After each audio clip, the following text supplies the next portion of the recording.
Welcome to Biz Meds with Darris and Saad, where we give you the medications for your business. This podcast is all about the minimum effective doses you need to make a massive improvement in your business. Listen and enjoy.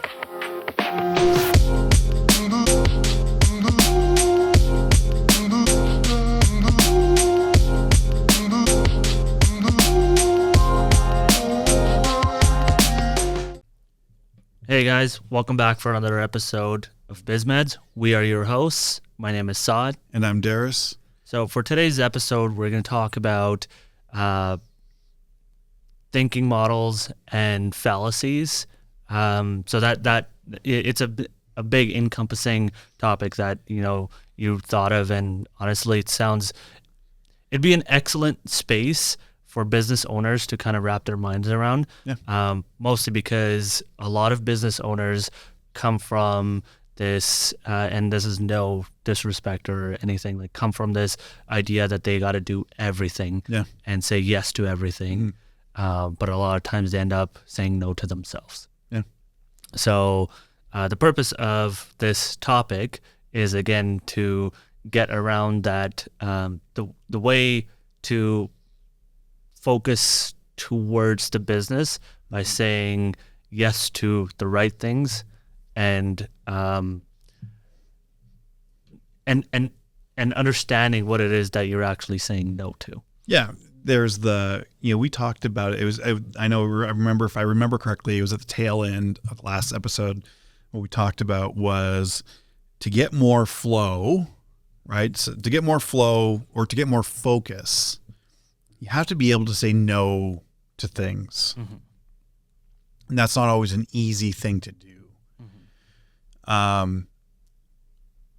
And there's multiple ways that you go about doing that. So I think that's where what we're trying to really help, if you are a business owner, entrepreneur, and you're feeling scattered or overwhelmed or, those things, and you're just feeling like you're stretched thin, or you're not able to get enough things done, or you're spending time doing the busy work and not actually the most important things, well, then there's probably a good exercise around what is it that you're, when things are coming up, what are you saying no to?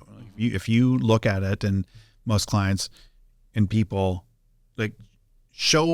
tell us what you're saying no to, and I can probably we can very quickly gauge how focused and how much focus and very strategic work that you're doing. Mm-hmm. That ties into that thinking fallacy, right?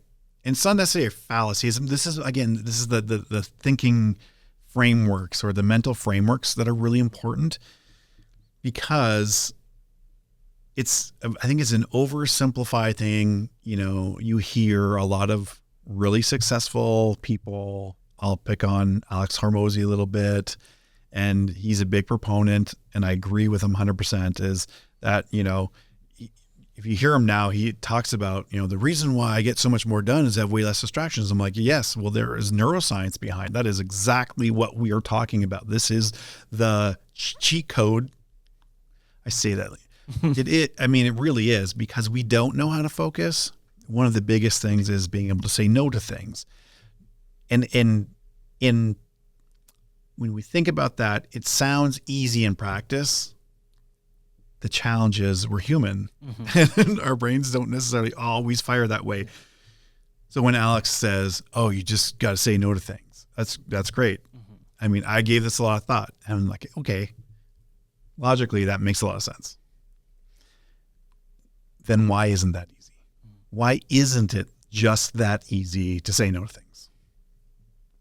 So the other, you kind of reminded me of, I was listening to another podcast of his, and he was talking about how he's just kind of wired it in himself so deeply that anytime his friends tell him, like, hey, let's do something later in the evening, like past 9 o'clock, past 10 o'clock, he knows that if he does that, tomorrow he's going to regret it.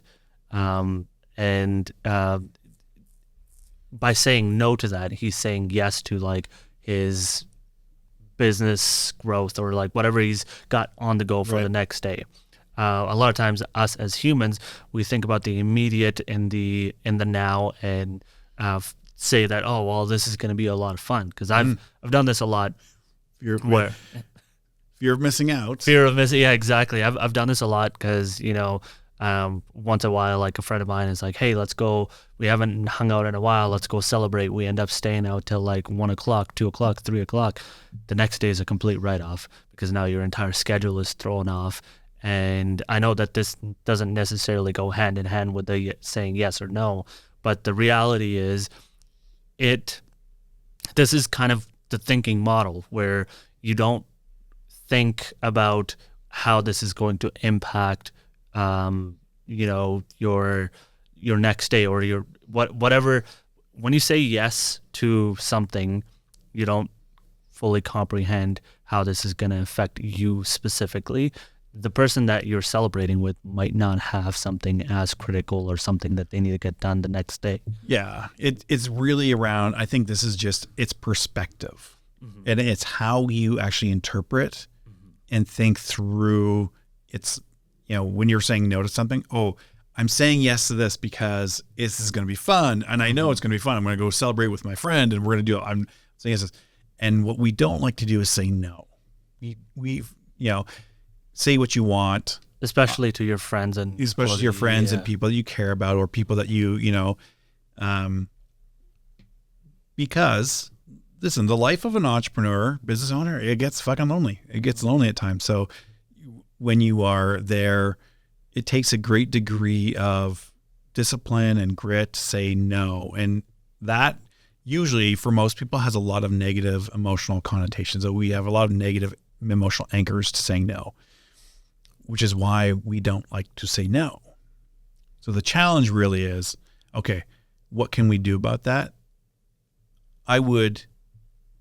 One of the successful things that has worked with not only myself, but people we've worked with is taking that question a little bit further. And this all, I think, will go right into our next topic really nicely. So instead of thinking about what you're saying no to, the better question, or maybe the question should be asking is, by saying no to this, what am I saying yes to? And if you have really strong, clear future goals and mission, then that perspective, I think, helps with that in the moment of, I'm not saying no to you, Saad. I'm not saying no that we're not going to go do that, right? I'm saying that's not going to help us in the now achieve what we need to get where we need to go.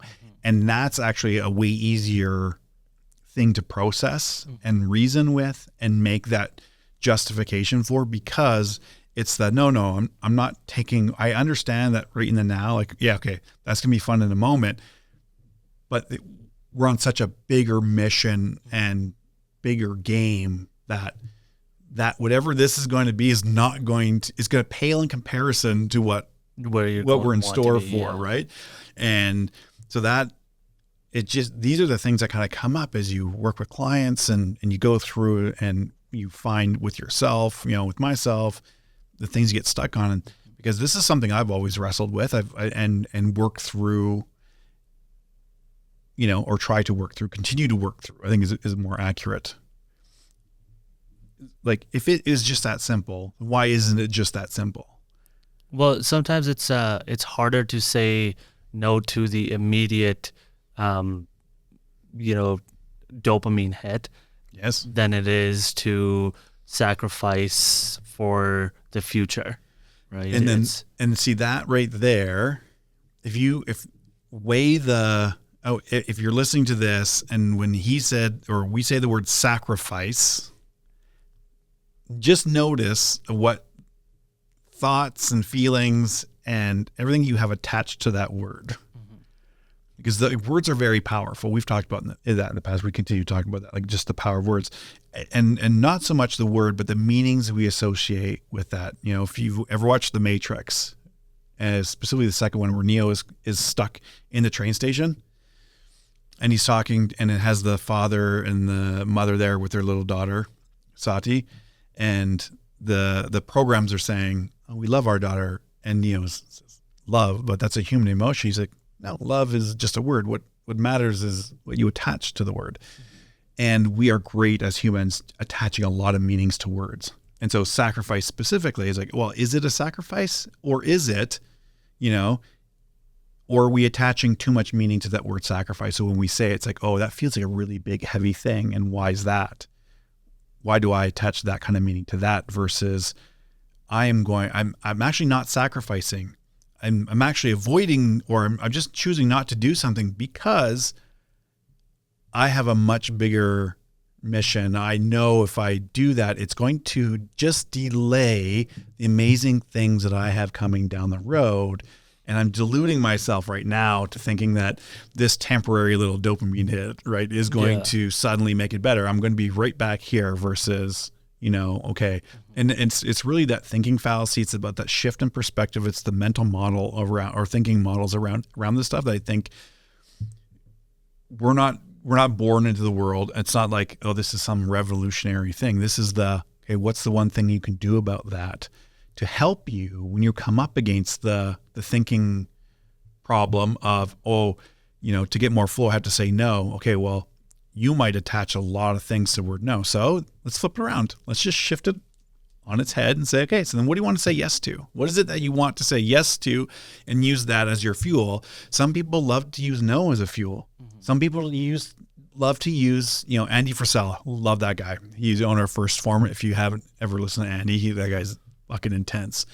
And what I love is that he will talk about, just use other people's, their all their negative stuff. So the people that don't believe in you, he's like, just use it as fuel. And you can, right? You can use that. It's how you choose to, like, whatever works for you is going to work for you. Just don't get caught in this idea that, like, it's one thing, which leads us into that, I think, into that next thinking fallacy or the mental challenges. We call it the dichotomy, which, if you don't know what that is, it's basically, a dichotomy is really two sides, right? Left, right, either or, good, bad, left, right, black, white.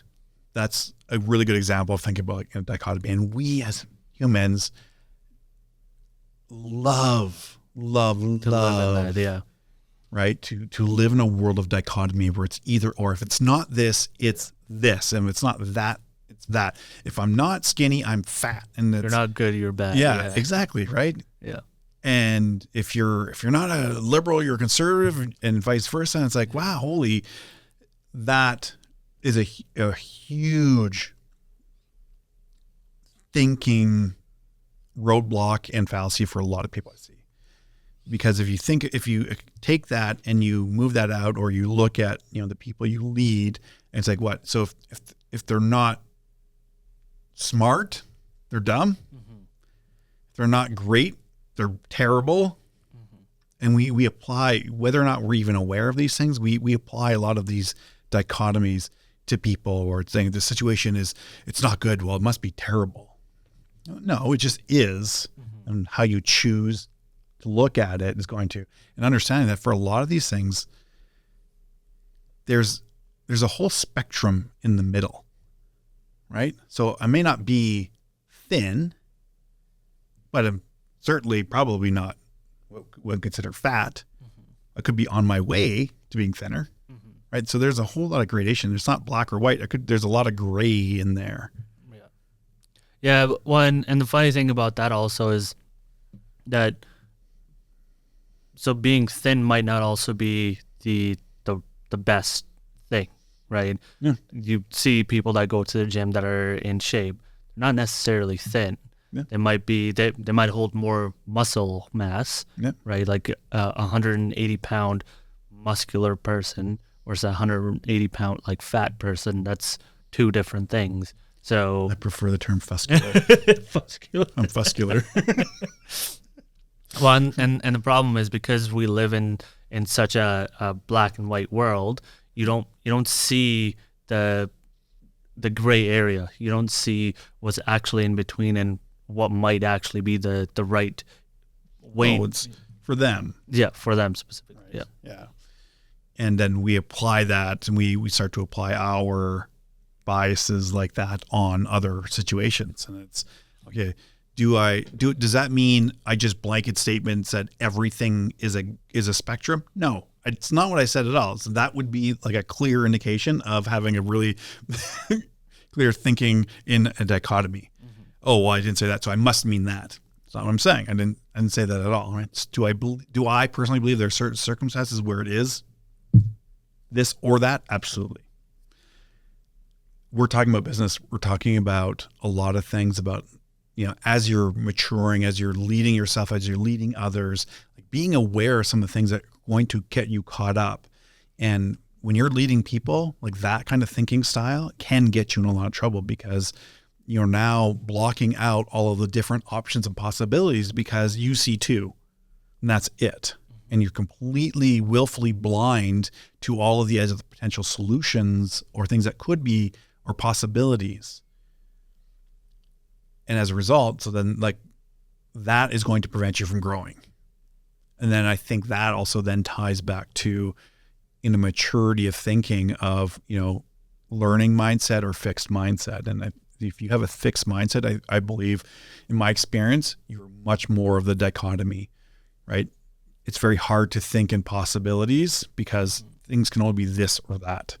And when you start to mature and be able to be open a little bit more and learning and open, suddenly you're then able to handle that there could be more possibilities. Oh, one of the biggest lessons I had in leading people was, first of all, one, not getting out of my own BS of my head, believing that I had to have all the answers. Like that, if you think that, then you are, like, that's something that probably needs some work. That when you're helping people, it's like, here's going to be the challenge, right? How many times I'm going to come knock on the door? I have a problem. Great. So you're looking for me to solve your problem. What I learned was I'm going to help you learn how to solve problems, because when you come, what you're not going to do is tell me I have a problem without telling me you have thought of at least 3 solutions for that challenge. And with that, guess what? We may not use option 1 or 2 or 3. We might actually use option 1 and 3 or 1 and 2 or 3 and 2 or whatever it is. But that might also just give us a really good starting place to think of 3 different other options that might actually solve this, right? Versus the other thinking of, just, oh, here you come, I'm going to solve your problem, or I have to be the one to solve all the problems. Like, then I'm not using you to your full advantage. And then what do we do? And you're not learning anything. You're not learning here, right? Yeah. You're not finding any challenge, and you're not getting growth, passion out of and growth and feeling like you're contributing in a meaningful way. Mm-hmm. Who wants that? And certainly, as you kind of like again lead people at higher and higher levels, like that stuff is really important. Mm-hmm. So those are a couple of things, the mental models and thinking frameworks that are really important in this day and age, especially with business owners. Yeah. And being able, as you're progressing and leading more and more, being able to do that. Yeah. And the thing about the thinking models and the dichotomy, you perfectly like framed it in the 2 sections. At the beginning, we were talking about how most people don't realize by saying no to something, they're saying yes to something else. And the dichotomy is, again, it's either black or white, right? So in the moment, people feel that they're saying no to something that they have guaranteed to something that might be a possibility in the future. That's all. I think it's a whole other. Yeah. Well, and it's funny because, like, you'll have somebody saying yes to a $10 bill right now with a possibility of getting $100 in 2 days. That's not guaranteed. They will take that $10 bill every time. Exactly, and it's rough because they're stuck in the immediate, not in the possibility of what can be by, again, sacrifice or whatever whatever meaning you have attached to that. That's fair. I know I picked on that. It was more so that is a point of awareness, right? Just realizing that we do attach a lot of meanings to words. Yeah. And being very careful with the words we use. And sometimes I feel it just gets carried away. There's a lot of things that we can do, especially as you're maturing, as we're maturing, as we're getting better in these things. It's realizing that, okay, I may not attach a lot of meaning to a word, but that doesn't mean that whoever it might be, it doesn't. Yeah. And if I'm endeavoring to be a someone that's helping other people become a better leader, well, then it's imperative, it's my responsibility to help then ask and find that out and help people with their journey as well. And that's the whole point of this. Yeah. Yeah. No, it's absolutely true that as you go through your journey, you associate different feelings, different meaning, different understanding to each word. So like for me, sacrifice it's a good feeling. Like I feel great about it. I feel that I'm trying to word it without using the word sacrifice. Like I feel like I'm doing something for a greater good. Yeah. Whether that comes about or it doesn't, it just internally makes me feel joyful in doing something like that. Yeah. And there's been a lot of times that nothing's come from it, but I just still internally feel happy. Right. Whereas there's, if you ask my little brother to sacrifice something, to him, it's like, oh, well, I'm losing it. And then my older brother's getting it. It's like, and that's, so, yeah. Right. That's the complicating factor in all this, is that it is way more complex than, I guess that also brings up a really interesting or an additional kind of thinking model is when we have that, like in the absence of a really good definitions for those things, well, people will live by their own. So when you might use a word in a way that's meaningful for you, but for me, it means something completely different, right? So just example you use with you and your brother. So you might use sacrifice in a way that it's very altruistic, it's bigger than you. Whereas for someone else, and I'm not saying this is for your brother, but for someone else, sacrifice would be, I'm losing something. And so where we have a very noble meaning attached to that, it actually causes other people. So like that happens in our business. And then how many times do we think we're being really great with communicating something, but we're not actually getting clarity on how someone's interpreting what we're saying because we're only viewing it from our perspective. And we're not taking the time to go into that person's world, which plays out in like every area of your business, right? So, they talk a lot about in sales is go and step into their world and understand what it's like from their perspective. But when we're leading people, we rarely ever do that. We view the world from our perspective only and be like, hey, no, this is what I want.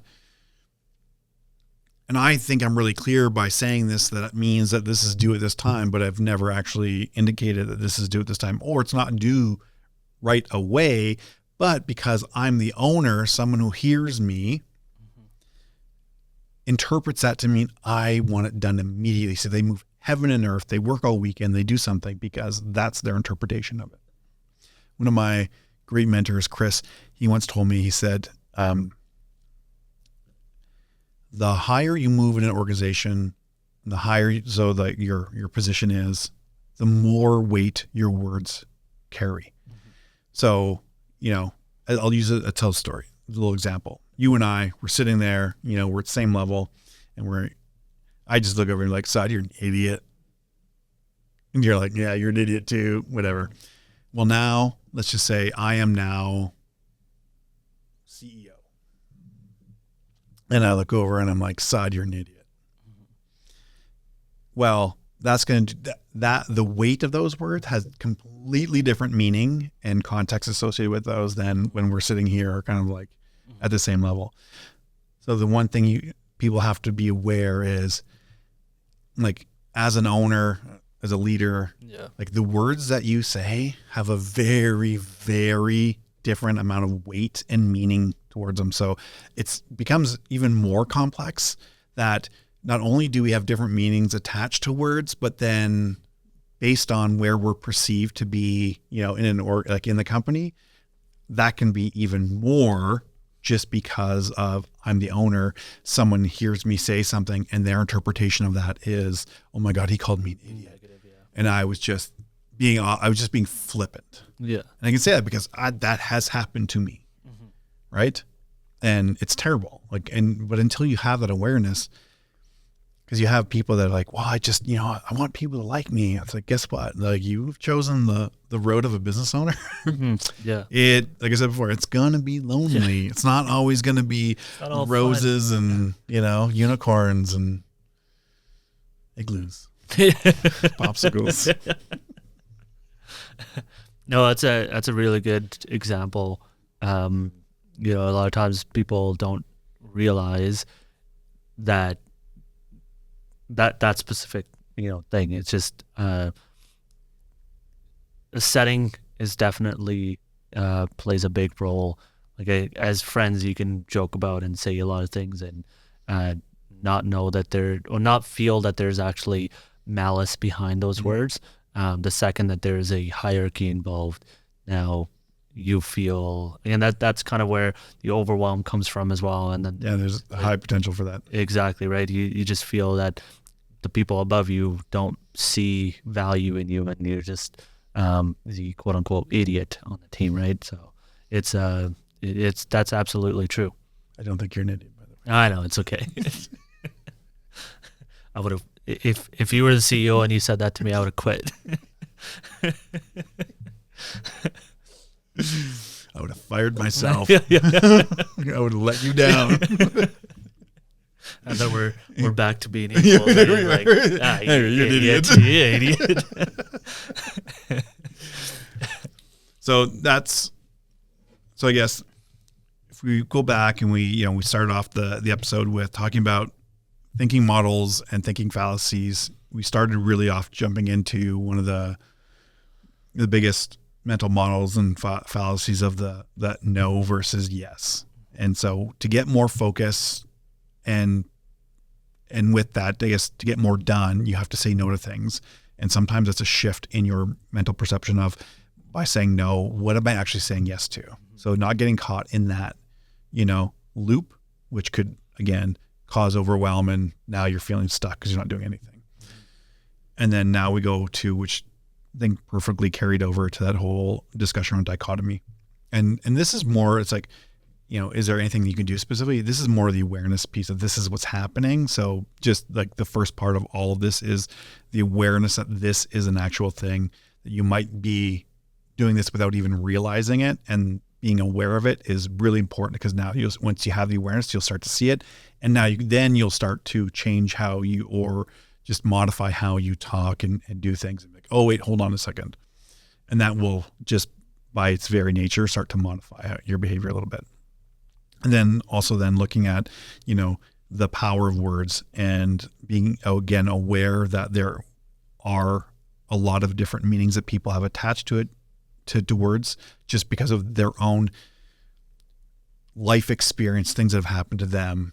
And so that also plays into a role into how we interpret things. And then that can then also create a differential when you are at different levels of organization. So all things to just be really mindful of, that as you progress as a leader and a business owner, like these are the things that are going to come up. So we're just going to talk about it now and continue to talk about these kind of things, because this is the real stuff that actually happens inside your business. So you might as well be aware of it now. Yeah. So I think that's a good place to wrap it up. I would agree. I'm glad we concur on that. So to everyone, again, from the bottom of our hearts, thank you for tuning into another episode of Biz Meds with myself, Darris. Saad. And so to our mothers, we are eternally grateful for not only bringing us into this world, but continually paying attention, supporting us. Saad's mom, thank you. And everyone else that has been on this journey, if you're new, thank you. Feel free to go back and listen to more, but we will continue to put out more and more episodes to support you. And remember, you're just one day away from the life you've always wanted. Almost. We'll get it by the next one. I'm trying. We'll see you in the next episode. Yeah. Thank you, guys.